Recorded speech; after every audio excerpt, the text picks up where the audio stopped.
সুপ্রিয় দর্শক, আসসালামু আলাইকুম। নিউজ 24 এর এখনকার আপডেট সংবাদে আপনাদেরকে স্বাগতম। প্রথমেই জানিয়ে দিচ্ছি সংবাদ শিরোনাম। ১ টাকার দুর্নীতিও প্রমাণ করতে পারলে সর্বোচ্চ দায় স্বীকার করতে প্রস্তুত হাসনাত আব্দুল্লাহ।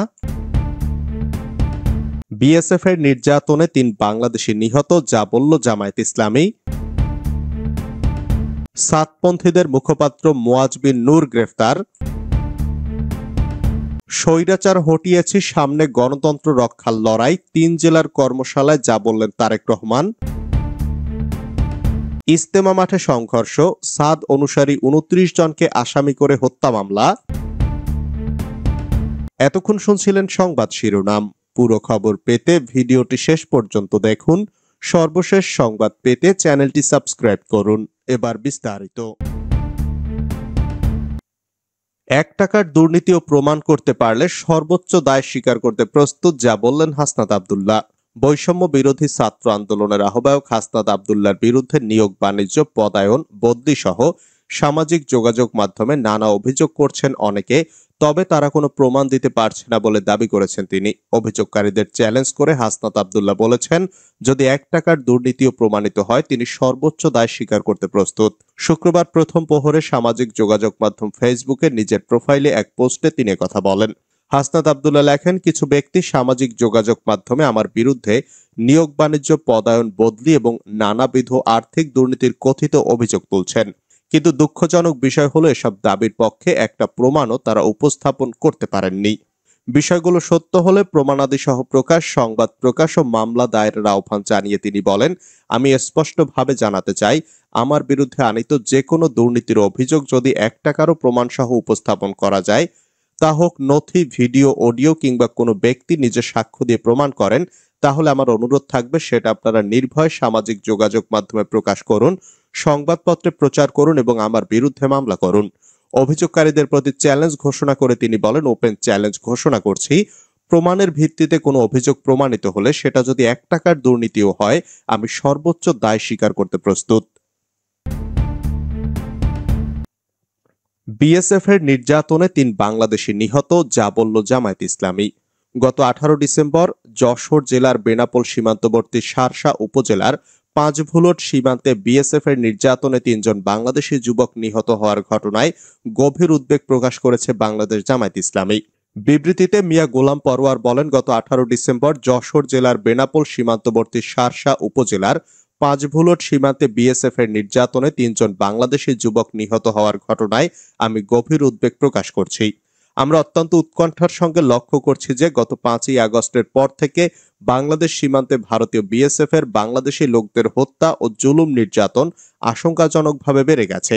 বাংলাদেশের পক্ষ থেকে ভারতীয় বিএসএফ এর হত্যা ও জুলুম নির্যাতনের বারবার প্রতিবাদ জানানো সত্ত্বেও ভারত সরকার তাতে কোনো রকম কর্ণপাত করছে না।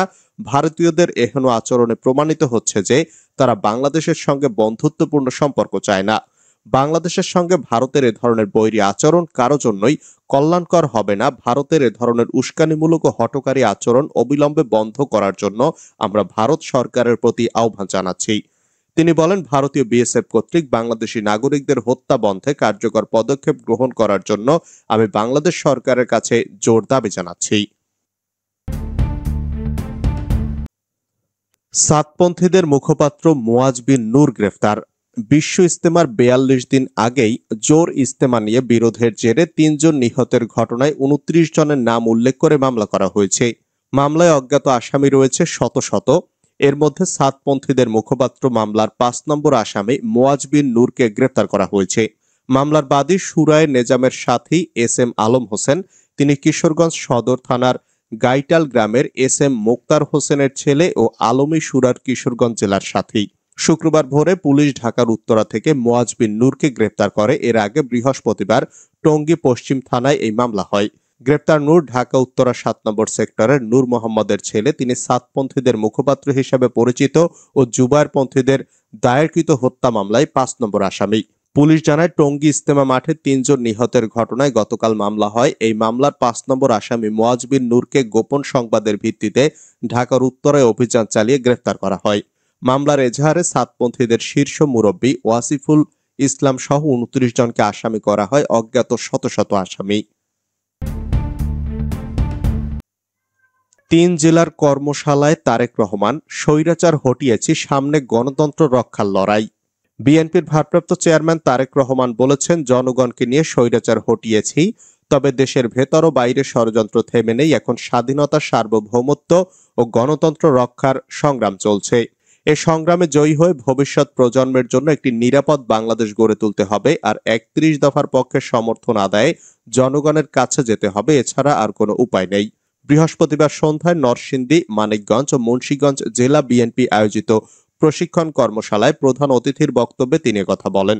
রাষ্ট্র কাঠামো মেরামতের ৩১ দফা ও জনসম্পৃক্তি বিষয়ক কর্মশালায় ভার্চুয়ালি বক্তব্য দেন তারেক রহমান।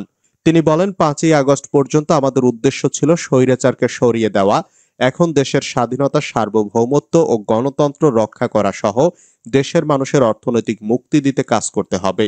শহীদ রাষ্ট্রপতি জিয়াউর রহমান দেশের মানুষের ভাগ্যোন্নয়নে কোদাল হাতে মাঠে নেমেছিল।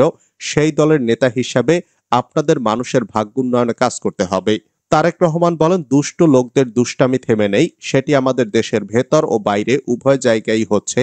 কারণ এদেশের প্রাকৃতিক সম্পদের দিকে অনেকেরই দৃষ্টি। এখানে যদি বিশৃঙ্খলা লাগিয়ে রাখা যায়, এটি তাদের জন্য সুযোগ। এদেশে যদি দুর্বল, জনসমর্থনহীন একটি সরকার ক্ষমতায় রাখা যায়, তাহলে অনেক কিছু লুটে পুটে নিতে পারবে তারা।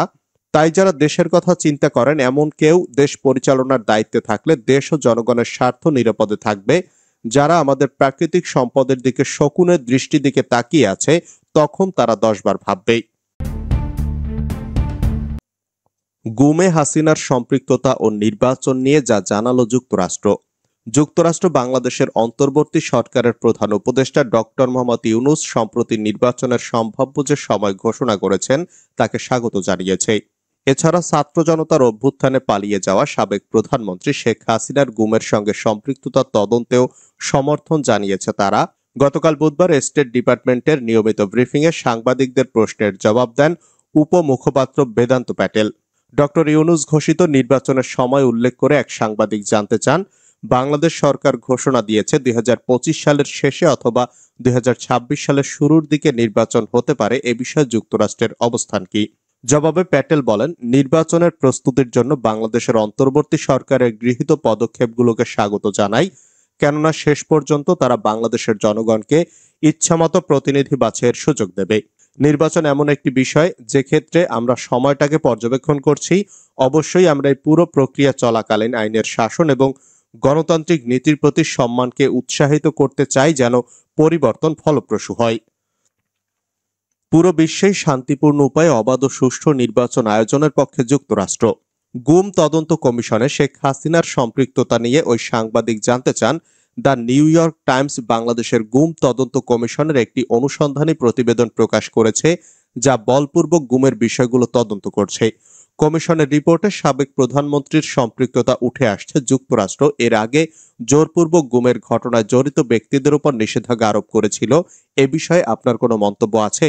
জবাবে প্যাটেল বলেন, গত ২ দশকে শত শত বাংলাদেশিকে জোরপূর্বক গুম করা হয়েছে এমন প্রতিবেদনে আমরা গভীরভাবে উদ্বিগ্ন। জোরপূর্বক গুম গুরুতর মানবাধিকার লঙ্ঘন, কেননা অনির্দিষ্টকালের জন্য আটক বা নিখোঁজ রাখলে ভুক্তভোগীরা মানসিক যন্ত্রণায় ভোগেন, তাদের পরিবারও মানসিকভাবে ক্ষতিগ্রস্ত হয়। বাংলাদেশের অন্তর্বর্তী সরকার এসব অপরাধ তদন্তে যে পদক্ষেপ গ্রহণ করেছে, আমরা তাকে স্বাগত জানাই। ভুক্তভোগী এবং তাদের পরিবারের সদস্যদের জন্য ন্যায় বিচার নিশ্চিত করতে ন্যায্য ও স্বচ্ছ প্রক্রিয়া বাস্তবায়নের আহ্বান জানাই।